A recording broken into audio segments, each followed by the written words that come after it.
listen, come on. Yeah. Ah.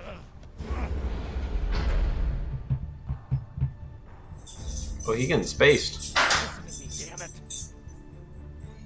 Never listen to me.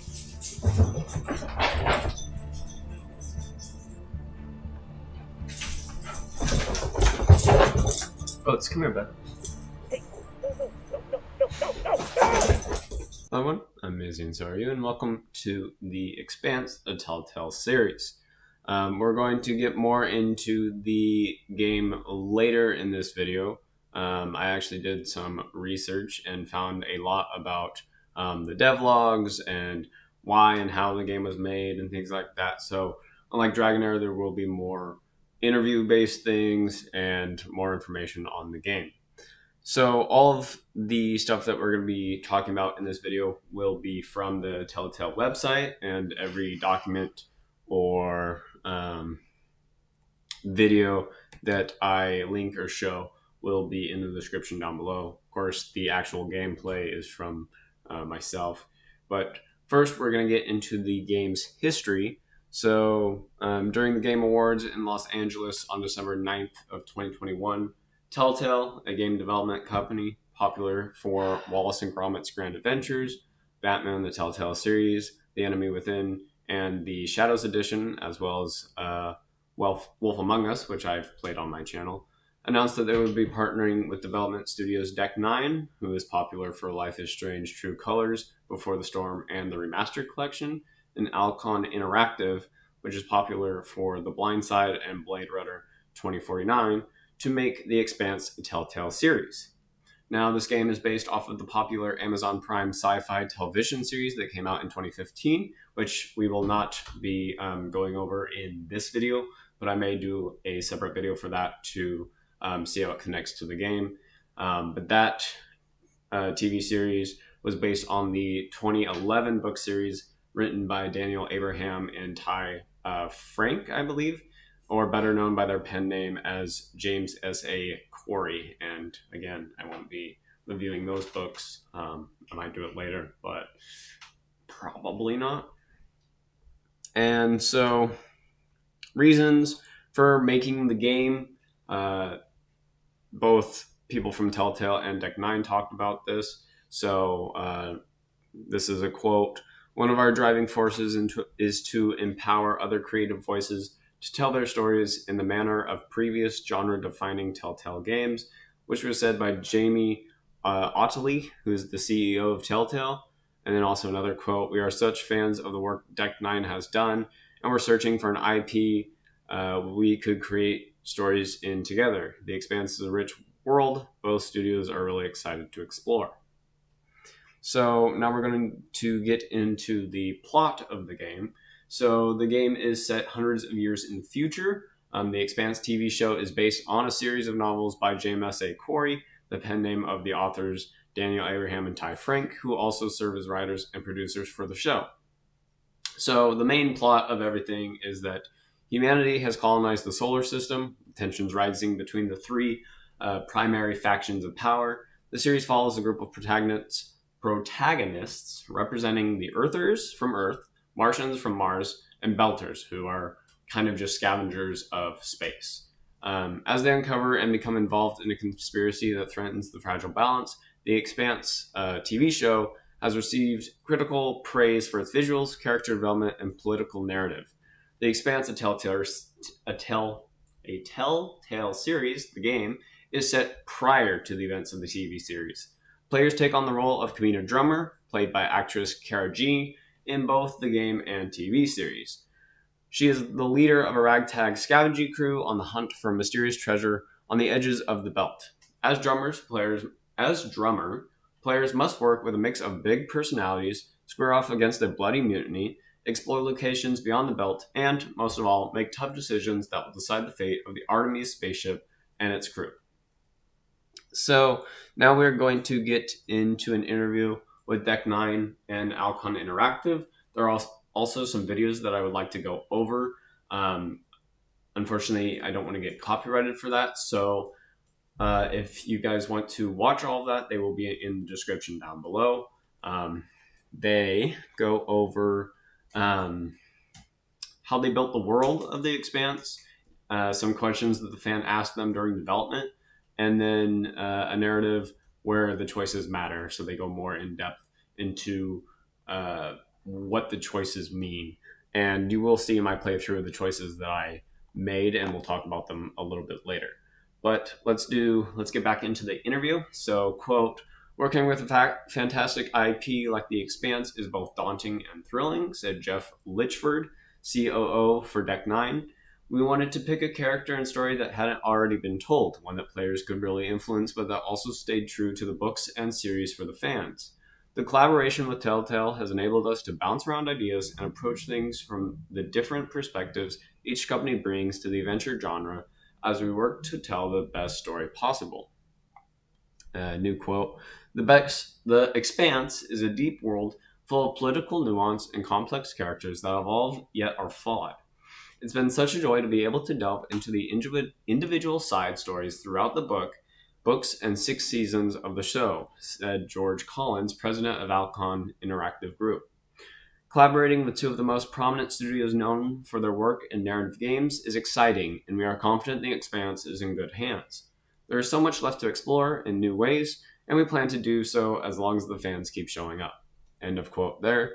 And again, I highly recommend you check out the 3 videos that I have linked down below. So we are going to get into Captain Cox's Files, a cosplay guide to The Expanse, a Telltale series. This just talks about kind of the main crew of the Artemis. So we are going to get into that now.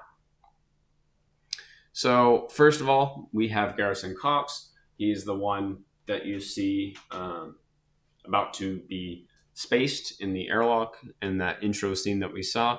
He is 60 years old, born on Earth. His medical notes from Dr. Virgil mark hypertension and require ACE inhibitors for blood pressure. Repeatedly requests alcohol for medical reasons. 1 second.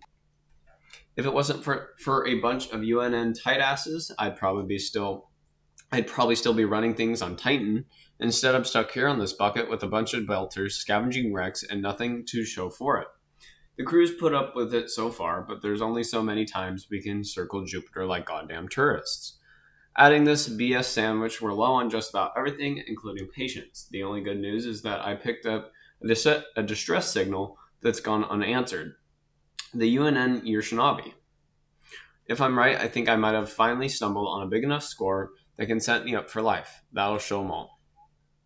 Now I move on to Kamina Drummer, who is the XO, and she's the main character for The Expanse. She's 28 years old, born on Ceres. The medical notes of Dr. Virgil mark no prior health issues, minor bruising and rib contusion during recent scavenging mission. I don't know what Drummer got up to on the docks of Ceres. The less I know about what she did when running with Anderson Dawes, the better. Still, she was an attack dog for those OPA nuts, so I probably still need to keep an eye on her if I know what's good for me. At least as XO, she's good for 2 things, making sure the work gets done and keeping Arlen and Rain, those dumbasses, in line. Anything else beyond that, I don't give a damn as long as she can help me get stinking rich. Nod to Contran, the pilot. Her age is unknown. Her place of birth is guessed to be Earth, but it is unknown. The medical notes from Dr. Virgil mark patient wears glasses and demonstrates animosity when offered medical intervention. Patient is hostile to questions of a medical nature.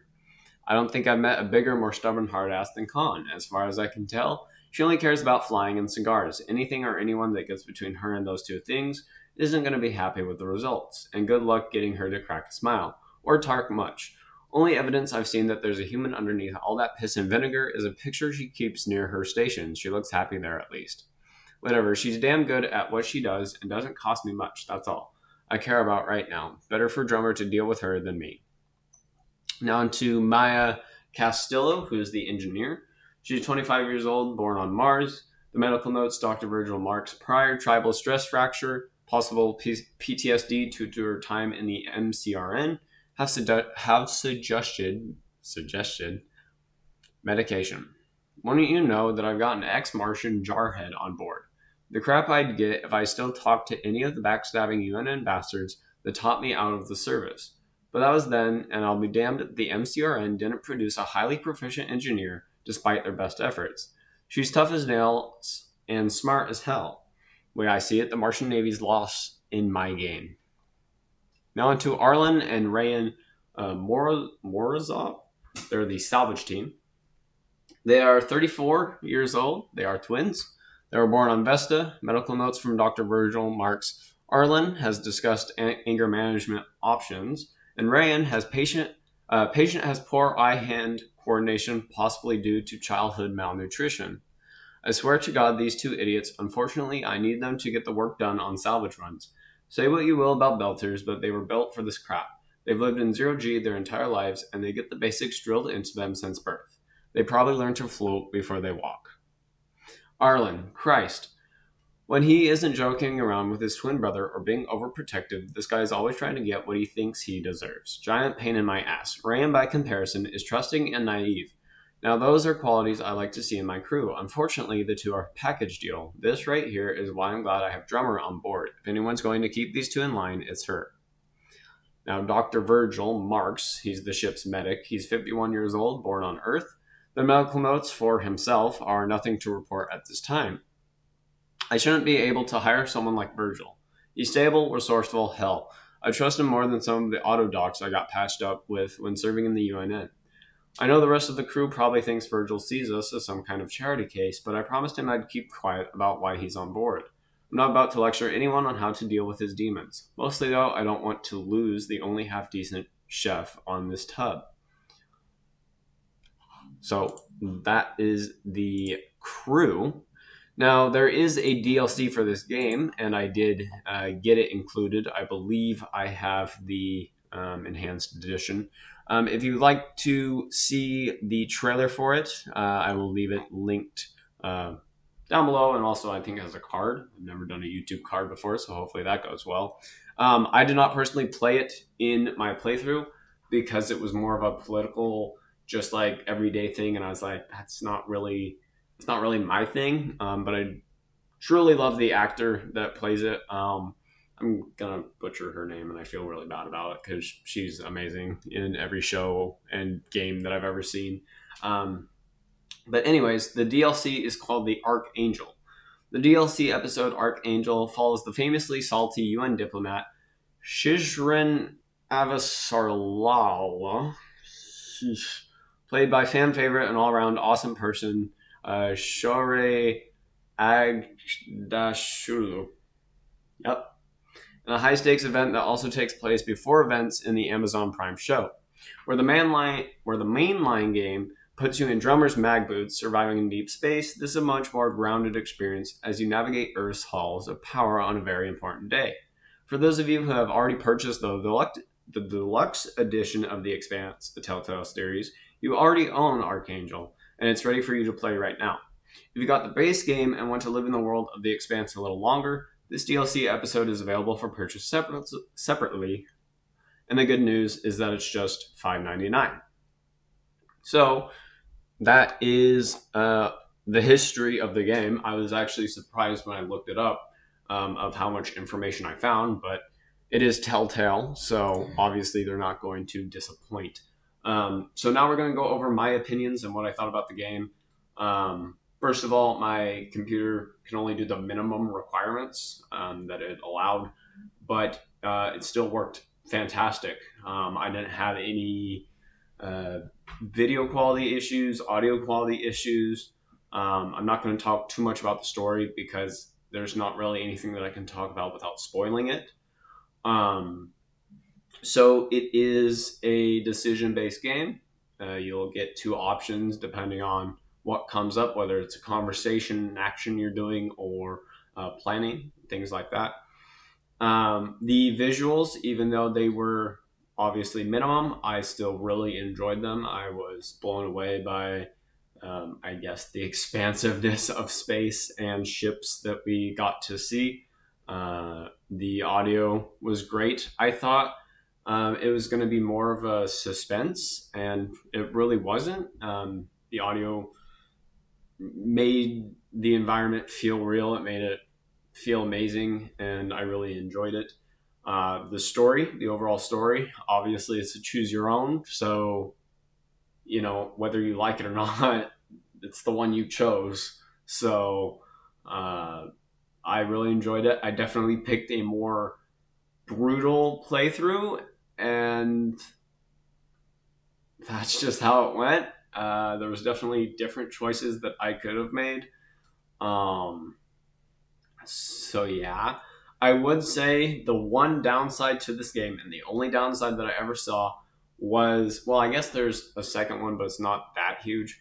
The first one is actual gameplay, like story driven thing. At some point, one of the twins is showing signs of a illness from a drug that they used a long time ago, and there's a side mission where you can find it and give it to him.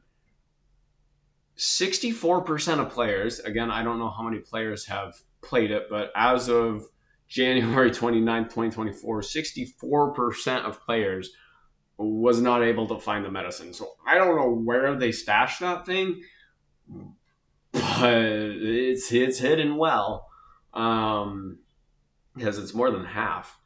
So that was kind of like yikes. But other than that, the game was great. I would say for Maya, for some reason during cutscenes, and I don't know if it was just because of the low quality, but sometimes you really could tell she was a metahuman. Um, or the 3D digital, because her face just seemed unproportional in the suit. Like everyone else seemed fine. I guess it was, you did only see the twins and yourself in the suits, but for some reason Maya just seemed like her face was unproportional when she was in that helmet. So I don't know what that was about, but that just seemed strange to me. But other than that, fantastic game, fantastic story. I'd give it a 10 out of 10. I'm very excited to find the next game to play, the next series to do. I'm excited to see the Amazon Prime show, to learn more about Drummer and the crew that she worked with there. And yeah, I want to thank you all so much for watching, and I'll see you in the next one. Bye.